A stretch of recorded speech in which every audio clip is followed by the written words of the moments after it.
Hey, what is going on, you guys? JPB Productions here, and today I am going to be reviewing the premiere episode of Survivor 43. So, looking at this premiere in general, I liked it. It was okay. It wasn't my favorite.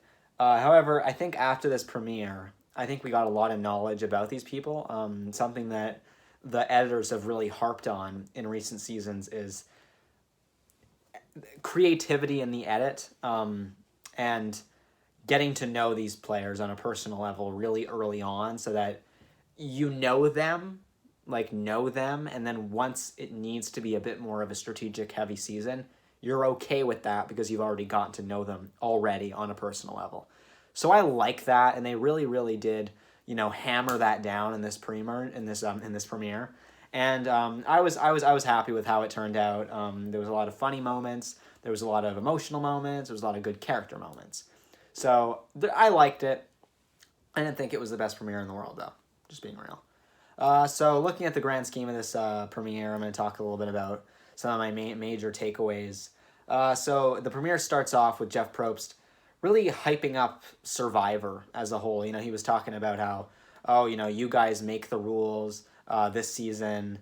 We're going to find out how the society that you guys form directly impacts the game that you're playing. I don't know what that means, and I'm excited to see what Jeff means by that. But I think, he was basically just saying how, like, hey, you guys decide how to play this $1 million game, and you guys decide who stays and who goes.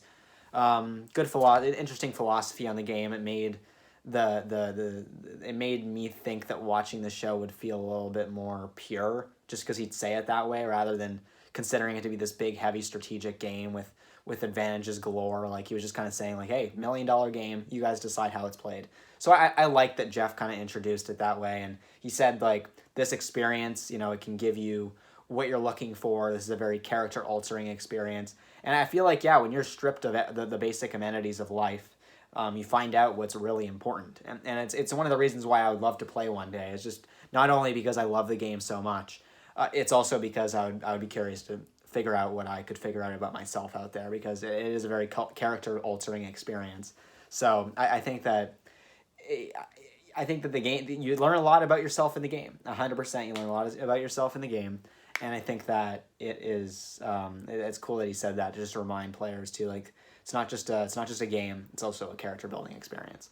So I'm not going to talk too much about the reward challenge. I think I'll talk a little bit about the where you had to get, like, the biggest number possible. They did that instead of the triangles. I like this a little bit more. You had to think really outside the box, whereas with the counting triangles, you're just counting triangles, like, and keeping track. With this, you had to, like, really think outside of the box, where I think, like, the average Joe would think it got to be 4 numbers because there's 4 numbers there. But Sammy, just analytical, and he kind of thought of something that I didn't. I mean, maybe if I had really sat there and analyzed it and paid more attention to what I was doing, there would be a stronger possibility that I would be able to figure out that there's 5 numbers. But I don't think that I would have been able to figure that out super quickly. So good on Sammy for being able to figure that out, and he closed the deal, and he was able to win that for the tribe. And were they the only one? I think yes. Baca. Okay, so Vessi won the reward challenge, and then Coco, they dug up the reward, and then so Baca was the only one that went for it. So Sammy pulled through, and I think that if one of the other 2 tribes had picked that, they wouldn't have done it. I think Sammy is just that analytical, and I mean, he's pretty sharp for his age. So we get to like, just like, character building, strategy, alliances before the immunity challenge. So I'm going to talk a little bit about my basic take on really everybody in the cast. So we have Gio. Gio, it seemed like, due to the fact that him and Carlo were immigrants, I think that he did build that social connection right then and there, and I think that Gio is a lot safer in this tribe than I was kind of fearful that he would coming in. He kind of gives me, like, Donathan vibes, in the sense that, like, he could potentially be in trouble early on, but if he can just get a foothold, he'll be okay for a little while. I think that people might just look at him and think like, oh, he's just like a vote that I can have in my pocket. So I think that like early on he could be perceived as an easy vote. But I think that his relationship with Carla is a good in for him, because it really does seem that Carla is the linchpin center of that tribe. I mean, she literally just said in a confessional, I'm aligned with everybody, which if they go to one tribal council, you can't be aligned with everybody. Somebody has to go. So I don't think that that's great for Carla. I mean, if only one person can go home, if you go to tribal council, you have to vote somebody out. So if you're connected to everybody in the game, then that's an issue. However, if you never go to tribal council, it's okay. And also, if you are aligned with everybody and you blindside somebody and they go home, they have their torch snuff, and they don't say anything on their way out, no harm, no foul. And they might not say anything, you know? So I think that like having an alliance, I think building personal connections with every single person on the tribe is super important. But being aligned with everybody, I just don't know. So I think that it's good that Carla is socially connected, and maybe we'll find out that it'll work out great for her. I'm not basing it off of like being aligned with everybody. I just think that people aren't going to believe that for so long, and they'll be able to like sniff out the BS after one or two tribals with her. But I think that Carla is set up pretty well, and I think that Gio having that connection with Carla is going to really help him. So we have Janine. Janine had a really invisible episode. I mean, Janine and Ellie were in the middle at that tribal council, and I honestly kind of thought with the way that it was edited that we were going to see Janine's name just out of nowhere after the challenge going home. I really did think that was what was going to happen, because Janine we got nothing from. Mike Gabler, the next Zayn Knight, I'll talk about him later, got a ton of screen time, and it made it seem like we were supposed to love him. Sammy, you know, like, obviously he's not going to be the premier boot. I mean, he had like this big like Edgic moment when he was on the boat that made me think like, damn, this dude might be the winner. Where like he's just like talking about all his professions, and like the editors, it was a really cool editing trick. They put like his 3 jobs and slash and like diagonal. I thought that was cool. They should have done that for Debbie Wanner. They should have done that for her. I don't know why they didn't. I thought that was really cool, and it made me think that the editors either are making fun of him, which could be the case for Gabler. I mean, in the preview of Survivor 43, the promo that played at the end of the 42 after show, we saw Gabler's face zoom out right at the end of the promo. I originally thought that's like, oh, he's going to win the game, or he's going to be like a decoy winner, having a decoy winner's edit. Now I think after this premiere, he's just Zayn Knight, but makes it a bit further in the game. So the editor is just like, oh my God, King Gabler, let's go. So like the editors like Gabler. But my main point here is that we really got emotionally invested to some capacity with 5 of the 6 on Baka. I mean, Owen, you saw like, he had an emotional segment at one point. I don't know if I'm not sure about that. But aside from that, he said in one of his confessionals, "It's my dream to see my name in the opening titles," and they did that for him. They showed it. That was an interesting editing trick there, which makes me think that like Owen could be in the game a little bit longer than I thought originally. But like they did get us emotionally invested in Owen, which makes me think like, you know, he probably wouldn't be the boot once it was it seemed like it was between Mariah and Owen. But yeah, and then so yeah, Sammy, Ellie, Owen, and then yeah, and then even Mariah. Like we got emotionally invested in these people, I think a little bit more so. Whereas Janine was just getting no coverage, no character moments. None of that. I think we're going to get that in the next episode. They don't have time for everybody. They can't give everybody, you know, equal screen time. They can't tell the stories of everybody. Like, there's just not enough time. This was a 2-hour premiere. 2 hours. And they still couldn't. So what that basically just tells me is that you can't do it all in the first episode. It's that difficult. But apparently, the next episode is an hour and a half. I don't know why, but I'll take it. An extra 30 minutes of Survivor, but I think they're gonna dig a little deeper with the character moments at that point in time. But I think like Janine, we just I honestly thought she was going to go home with that tribal council because she just had no screen time whatsoever. So we have James. James had a pretty good episode. He's not going to win the game, I don't think, but he's going to be in it for quite a while. I actually don't have much to say about him. I just think that it's pretty obvious from the edit that we saw he's going to be in it for a while. NECA had a stronger first episode than I was expecting. I came into this season thinking, okay, Vessie's going to win everything, but if they lose once, NECA's gone. I don't particularly know if I think that anymore. I think NECA was shown in this premiere to be somebody who is very even-keeled and is someone who people trust to a high extent. I don't think people think that there's a specific reason not to trust NECA. So I think that she should be in a pretty decent position, more so than maybe we thought coming in. And I think that NECA is someone who I honestly think will get purpled. I really do think that. I think she's going to be in it for a while, but she's not going to get a great edit. I could see her like making it, to the end game with like a Sunday edit. That's kind of what I see with her. So Carla, I'm going to talk about her next. I already talked about her a little bit. Carla, she had a very, very strong premiere. Absolutely. I think that we were shown that we're supposed to like her. And we saw that she is the linchpin in the center of that Coco tribe. I think she has nothing to worry about. She has connections here, connections with the women. There's an alliance with the men. I mean, she's very, very, very set up to the point where I think if Coco loses once, which they totally will, at least once, like they're going to lose once, she's going to be in the center and she's going to have nothing to worry about. But her cards may be shown after that. I mean, we saw in Survivor 42 with Daniel, he had nothing to worry about at that tribal council. He was completely safe. So I think Carla has nothing to worry about. And when you look at Daniel, he just shot himself in the foot. He showed that he was playing both sides, and he just totally just ruined his game at one tribal council. So I could see Carla, exposing her cards in a situation where she has nothing to worry about that first tribal council. If they have to go again, maybe her name would be on the line, but she's not going to go home, pretty much. There's no chance. Carla's going to be in it for a while. Carla's making finale night. She just is. This premiere, just like when I just assess, the edgic components of this premiere, I just think Carla's going to be in it for a while, and I don't see any other way how that would be the case. It wouldn't be the case. She's going to be in it for a while. Next we have Jesse. Jesse's another one. He's going to be in it for a while. There's no way that dude is going to go home anytime soon.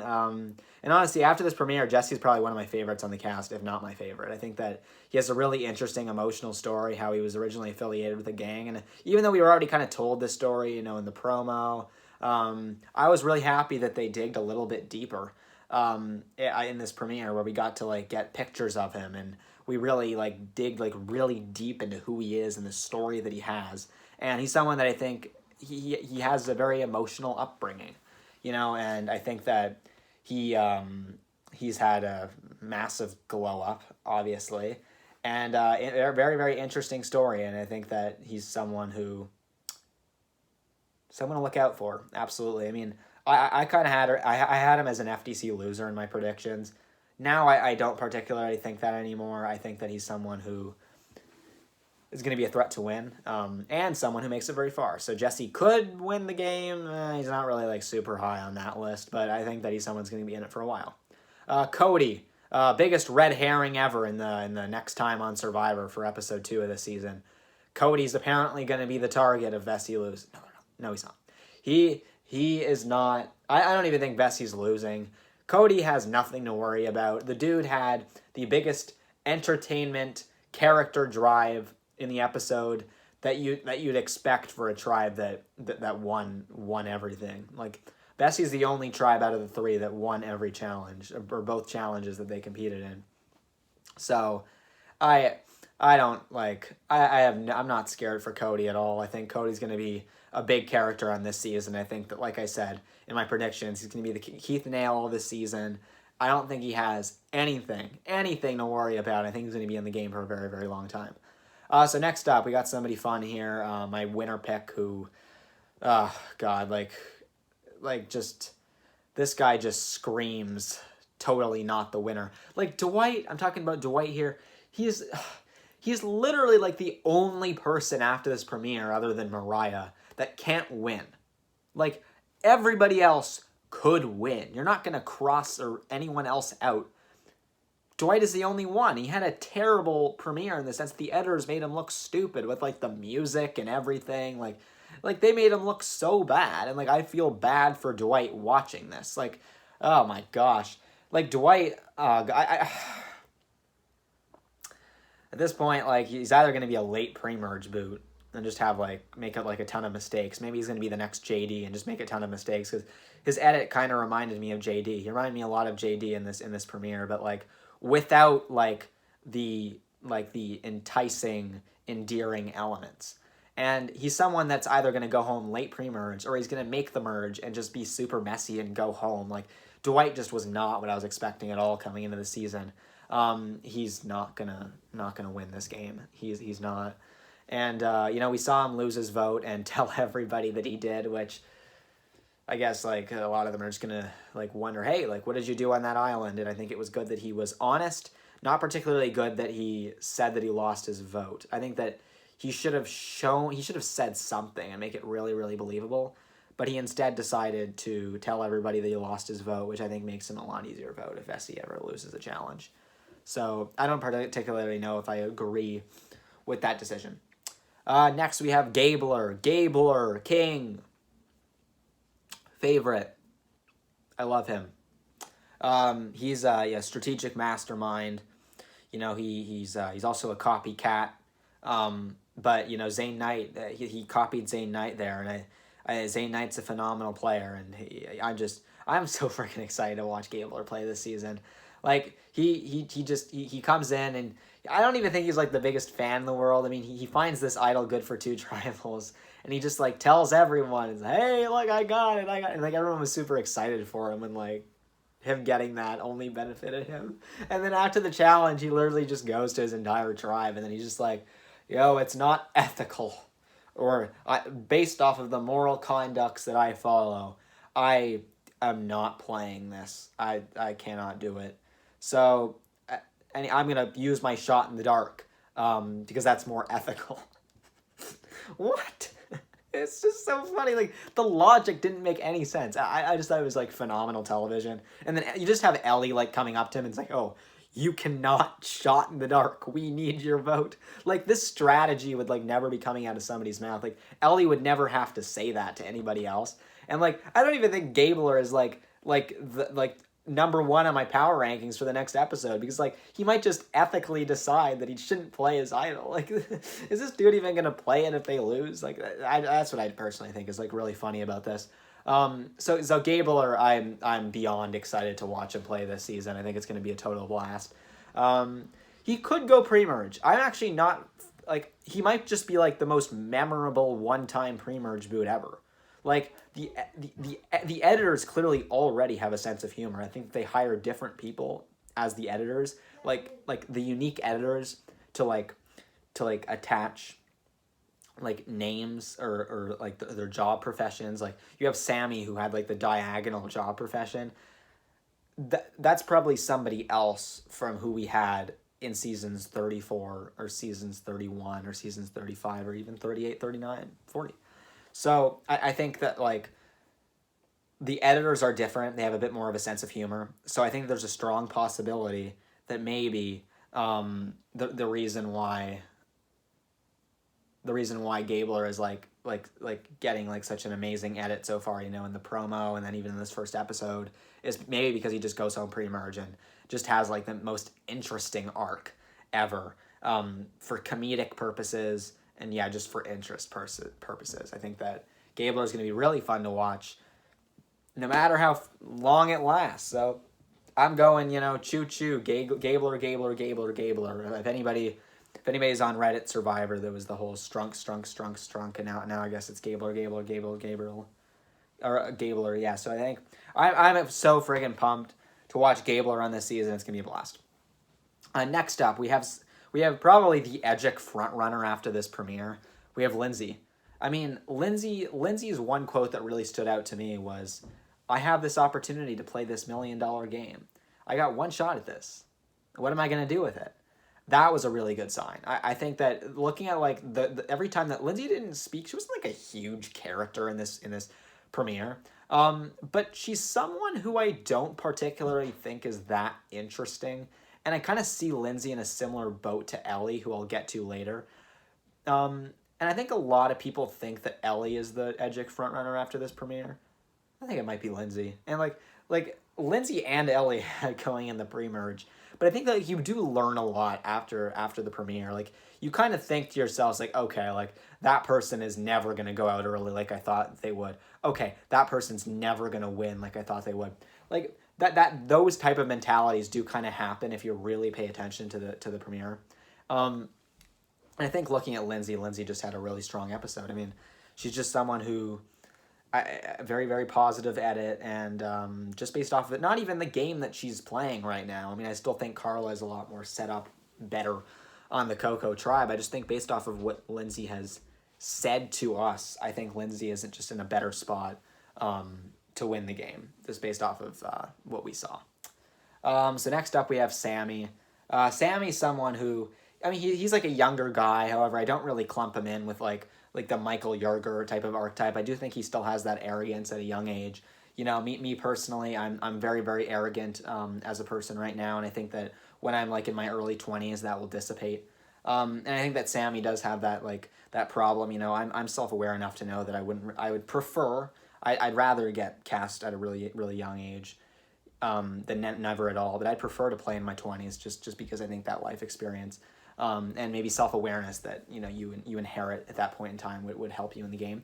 So I think Sammy still kind of has a bit of arrogance just because of how young he is. But Sammy has a lot of life experience. I mean, he's a pet cremator. I mean, he was talking about how that's going to help him in the game. It's not correlated at all. And I think that Sammy is someone who he could be long for the game. I mean, I think that like he did have a really good premiere, and he was for some reason stated as this really integral character. But I think that like just looking at Baka, they're probably going to lose a lot, and I think eventually Sammy is just going to go home. So I think I still have Sammy going in the pre-merge. Originally, I was thinking, when he was on the boat and he had that whole like three job titles, I was like, oh damn, like this dude like just based off of like the Edgic charts in this premiere, I think that this dude's going to be a serious Edgic contender. But like after really, really thinking about it, I'm thinking the editors are probably just having fun with him for the time that he's in the game. I think he's still going to go pre-merge. So next up, we have the person who had the most confessionals in this premiere. We have Ellie. So Ellie's someone, again, not super interesting, if I'm being real. She's like one of the more normal people to play the game in recent history, and yet she got a lot of confessionals. 10 confessionals! That's a lot of confessionals in a premiere for a newbie. I mean, that's crazy. I think a lot of people should seriously look back and see, like, how many people have gotten 10 confessionals in the premiere episode. That's a lot. That's not normal. I mean, let's take, I'm just going to take a random season here. Edge of Extinction. Keith had 5 confessionals. That was the most. And yeah, sure, that was a 1-hour premiere. Keith had 5 confessionals, not even close to anybody else in that premiere of Edge of Extinction. That might have been a 1-hour premiere, whereas this one was a 2-hour premiere, but that's just one example. I'm just basically saying that Ellie getting a lot of confessionals here, that's a lot. I still kind of see her, though, as more like a Sophie Clark Winners at War type of person, where I think that Ellie is just kind of someone who is really, really socially set up well and positioned super well on this Baka tribe. Building those connections, being in the center of everything. People like her. I think that she's maybe getting set up to have a Shan pre-merge where Baka loses a lot, and we're going to be very invested with her in the pre-merge. But then once merge hits, we're not going to have to be, because she's just going to go home and fairly early on, and there's going to be other bigger characters to take over the game at that point in time. We could see that arc. But Ellie's kind of someone hard to read right now, because I did have her in the going home in the pre-merge. And looking at it, like, I just think that, like, with the amount of times that I think Baka's going to lose, it would make sense for Ellie to go home at some point. But with the edit that we just saw in this premiere, there's just no way. I mean, unless she's getting, like, a Molly Byman edit where she just gets a phenomenal episode in the premiere and then goes home next. I mean, we see it a lot. So I think that Ellie, based off of what we just saw, I don't think she has anything to worry about. for a long time. So Ellie, I think she's going to be in it for a very, very long time. She seems like she has a good knack for the game. We got her emotional content and, about her sister, and they spent a lot of time with Ellie. Now, I think that, like, I will say this, though. Maybe we just did because this one episode, she was super relevant. So they could, like, give her a little bit more emotional coverage because she's, like, her getting all of that is an easier hook in this premiere because she's already super relevant with the gameplay. And there's going to be other people in the next episode that's going to get a little bit more coverage. And with this episode, a lot of people that were a little bit behind her in terms of coverage, but Ellie got the most. Maybe it's just because Ellie was really relevant in this premiere. I mean, is Ellie the MVP? Probably. So I think I think Ellie's in it for a while. She has nothing much to worry about for a while. Next up, we have the boot of this episode. We have Mariah. So Mariah was someone who I still thought was going to go pre-merge, preseason. Not this early. I did not think she'd go home this early. She seemed like someone who would be really, really likable. I mean, like even like her opening line in that first 4 minutes of the game, where she said like, a lot of people say I don't come on Survivor to make friends, and she's like, well, I am. I'm like, well, that's good. Like that shows me like, okay, you're going to play a good social game. And I thought that was the editors trying to tell us, hey, like Mariah's going to be your social threat out there. She's not going to make it anywhere close to the end. She's either going to get Kelly Kim'd and have a good social game and go at home like way before the end, or she's going to be like Elaine and like get voted out like right before the end. So I think when I look at like the Edgic charts and I look at it in that way, it kind of makes me think that Mariah is someone who would be long for the game as a likable figure, but wouldn't make it anywhere close to the end. Wrong. What I thought after the first for the first little bit of the episode was less accurate than what I thought preseason. Mariah ends up being the first boot of the season. It did not seem that was the way that vote was leading. I thought Janine not getting much screen time meant it could be her. I thought Owen wasn't hyped up in the way that Mariah was. I thought maybe once I found out it was between Mariah and Owen, basically, one of them was basically going to be the boot. I kind of assumed it was going to be Owen. Well, actually, I was kind of seesawing there. I wasn't sure, actually, if which of the two would go home. So I was definitely on the edge of my seat watching that and trying to see like what was going to happen. But yeah, Mariah goes home first. That's crazy. That's crazy. Because you'd expect her to be like this really big character coming into the season. So for her to go home this early on, it's a bit sad. Like Mariah's done. Like she's over with. Like dang, okay. So that did surprise me. I mean, like out of everyone in this cast, she was the most similar from a character standpoint to the winner of the last season. So it's really weird seeing her go this early, but what can you do? All right, so next up we have Owen. Owen, he had you could say on paper he didn't have a very good premiere. His tribe lost, his name was out there, he almost went home. Ellie could have easily sent him home. And I think that like Owen's someone who, it's weird because his edit kind of just seems like he's going to be in a good spot. Didn't he have the second most confessionals? And like we saw like the editors put his name in the titles and like give him like this big spectacle of, it was my dream to see my name in the opening titles, and they do that for him. Do they care enough to show that if he's not going to be a long gamer? I mean, there's a lot of people that thought coming into the season that he was going to be in a very, very good spot. A lot of people's winner picks. I still had him going home in the pre-merge.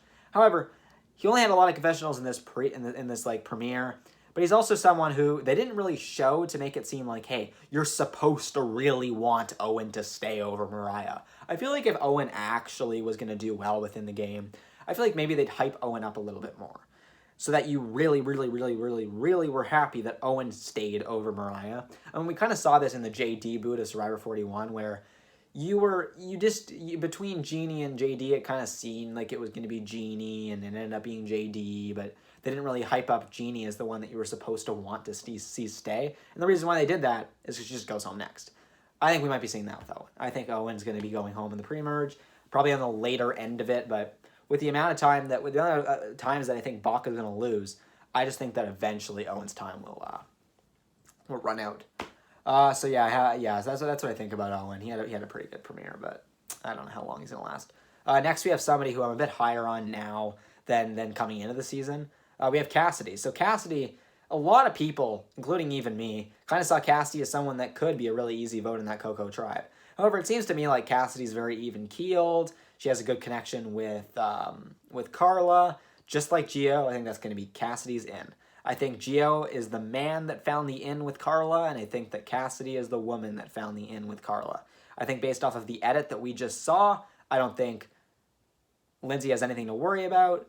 I think Ryan is going to go home if that tribe loses. Because James, just his edit has been like a little bit too good, where like I feel like he is going to be like a strategical force, someone who is going to go home like middle of the merge, nearing the end game, maybe right at the beginning of the end game. He's going to be in it for a while based off the edit that we saw. Ryan's someone who he had the emotional content of his cerebral palsy. It's a great story, but I think something feels a little off about him. I just think that his edit didn't feel as substantial. And what's weird is it felt like from an emotional standpoint it should have been, but something just feels off about Ryan. It doesn't seem like somebody that the editors are particularly hyping up to a big extent, which makes you kind of think that Ryan's going to go home at the first tribal Coco attends. I think there's a very strong possibility of that. I do not think that Ryan's going to make the merge. But yeah, like back to Cassidy, just very even-keeled. She was honestly a bit mundane in this premiere, if I'm being honest. That's okay, though. It's still early. There's going to be more time to give her some more coverage. And I think she is going to get more screen time over time. I don't think Cassidy's going to last all that long, but I mean, I think that she has a better chance of doing a little bit better than I had maybe expected coming into the season, as well as a lot of people maybe had thought. So next up, I just talked about him. We have Ryan. Ryan had his emotional content about his cerebral palsy. Really, really cool story. I mean, he was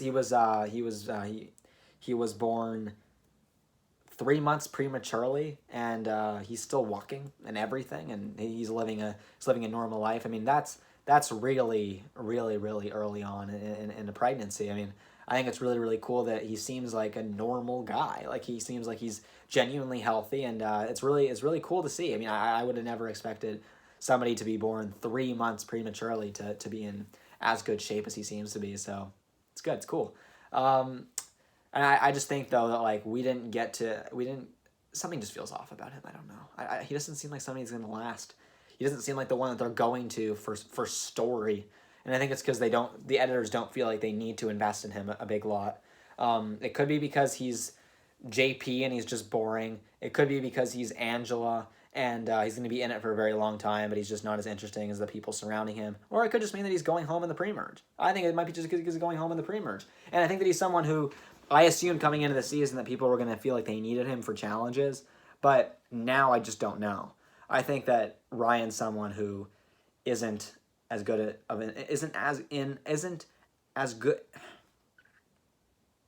isn't in as good of a position as I kind of thought he would be coming in, because I thought that his challenge prowess would be seen as very helpful at this stage of the game. But it kind of seems to me like that's not going to matter much, and I think if Coco loses, Ryan's going to be the boot. That's what I think as of right now. But that could, if Coco wins, then I think like maybe after this next episode we'll have different opinions. So next up we have Noelle. Noelle is also someone who had a lot stronger of a premiere than I thought. She's someone who had her emotional coverage in the like on the mats at the sand spit. She was talking about how she was losing her leg. I don't exactly remember what she said, but I remember she said something like motivational and uplifting or inspirational or something like that. Some like motivational quote or whatever it was. I don't remember what she said. I just remember her saying something motivational. And she had like a very strong premiere. I don't know if her prosthetic limb was the catalyst behind the reason that she was getting as much positive content as she was. I don't think so, though. And I think that Noelle's someone that's going to be fine for a while. I think that she's, out of all the people that have had prosthetic limbs on the show, it would be her, be Kelly Bruno, and it would be Chad. I think that Noelle is the one that's like I have the most faith in. I think that she has a better chance of winning this game than Chad or Kelly Bruno ever did in their seasons. So I think that like Noelle just had a very positive premiere, and I see her as one of the Edgic frontrunners, in my opinion. So next up, this is the last person I'm going to talk about. We have Justine. So Justine, She was very mundane in this premiere. We didn't get much from her. I don't have much to say about her. Yeah. I have nothing to say about Justine. I have nothing. She did not give us much. Um, damn. I don't know what to say about her. I don't. So yeah, I guess I'll end that there. So we had the Summit Island, and they switched it up this season.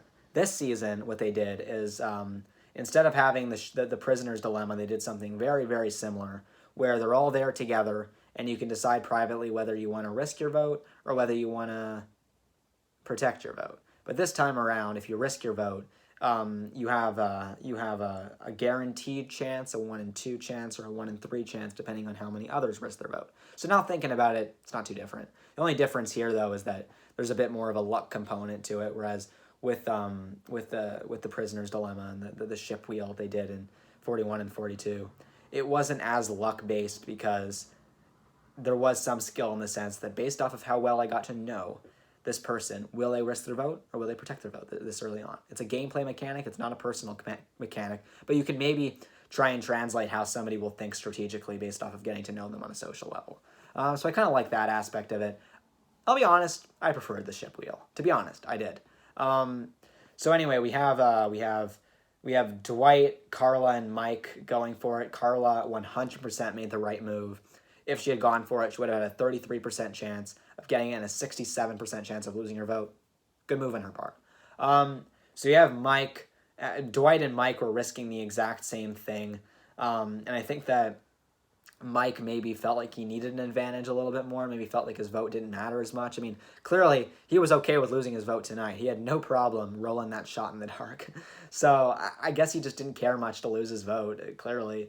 So yeah, he went for it and he ended up being the one to get the advantage. It was an idle good for 2 tribals, which is a really nice advantage to have this early on. You know, it gives you a bit of a safety net at one of the 2 tribal councils that you go to first. And then you have Dwight, who was just... he was given like the dodo edit in this premiere. Like, it was just ridiculous. Like, he opens that thing up and it's just like he looked so bad this premiere. Like, I feel bad for him watching this. The editors really did him dirty. And then you have Mike like just howling in the distance, like I got it. Oh, like whatever he was doing. Whoops. Like just like howling or whatever he was doing, and he shows everybody like I got this idol, yay! Even though it only benefits him unless he plays it for somebody else, which I don't think he will. But maybe it'll be more ethical to give it away. It's more generous, generosity and being ethical, or ethical codes of conduct and generosity are very, very similar. They work hand in hand. So maybe Gabler will just hand over the idol at the next tribal council they go to. So I think that people trust Gabler to some capacity. I think they probably should have tried to flush it out, if I'm being honest, because I think that sure, Ellie and Janine are probably going to control this next vote, but it does give Gabler a bit more power now if he actually is as game savvy as most people would be. But I don't think he's as game savvy as most people would be because of what we saw him do tonight. I mean, what we saw him do tonight, or not tonight, well, I'm filming this quite a bit after, but what we saw him do on Wednesday was we saw him basically say, I'm going to use my shot in the dark because it's more ethical, and I'm going to play my idol next time, or whatever it was. So I don't know how smart Gabler is in that capacity, but if Gabler plays his idol, Ellie and Janine decide who goes home, and I think that they're probably going to just vote with Gabler, which would mean that Owen or Sammy would be the boot. I think it would probably be Owen. I'm not sure, though. But I think it would probably be Owen, because we weren't really hyped up in this premiere to make it look like we were supposed to root for Owen. I actually think it leaned towards rooting for Sammy over Owen. But I think maybe there's something crazy that's going to happen. Maybe what happens is Owen goes over Sammy, and then Sammy finds an idol, plays it correctly, idling Janine out of the game, and then they just never go back to tribal council. That could potentially happen, because it just kind of seems to me like Sammy had a really good episode, and then Gabler was somebody who we were supposed to like, and then Ellie someone who we were supposed to like. Yeah. So it was a really cool challenge. I liked it a lot. I thought it was funny how Gabler and who was it, Sammy? There was a bit of testosterone floating in the air right there, where Gabler was just so innocent in the moment, and then Sammy was just frustrated. So that was really funny. So yeah, we got that whole thing, but it seems to me like Gabler and Sammy probably are on good terms. So yeah, that's kind of just what just happened with that. The tribal council set. It looked like a damn Halloween graveyard. I thought it was really cool. I like the tribal council set a lot. I think that they're leaning in a good direction. I thought it was really cool. 42, they used the exact same one as 41. So they tweaked like the smallest things. Like they changed the snuffer, they changed the urn, and they like slightly changed maybe like a few of the like the props that were around them. But they just did not change much in the slightest bit. So I really like this new tribal council set. I thought it was really cool. So yeah, we ended up getting the boot with Mariah going home unanimously. Not a boring boot though. It felt like there was a lot that went into this. You know, I was still at the edge of my seat, you know, being curious, you know, who's going to get voted out here. But we did know going into the tribal, like it was obviously going to be Mariah or Owen.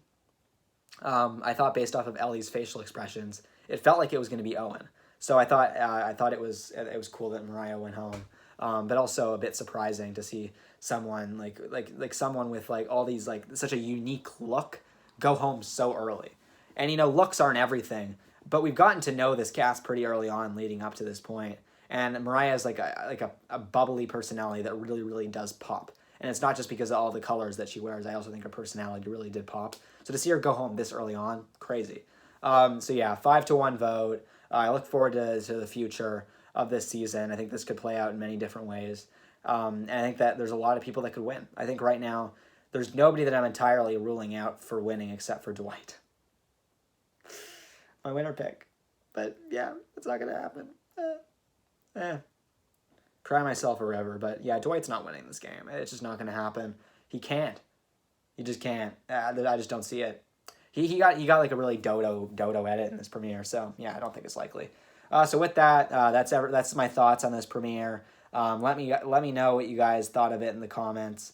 And if you have any questions for me about like a specific thing that happened in the premiere that I didn't touch up on, you know, I'd love to hear it. I'd love to answer any questions that you maybe have. And if you have any statements that you'd like to say or anything that you disagree with, yeah, please let me know. With that, I'm JPP Productions. See you guys next time.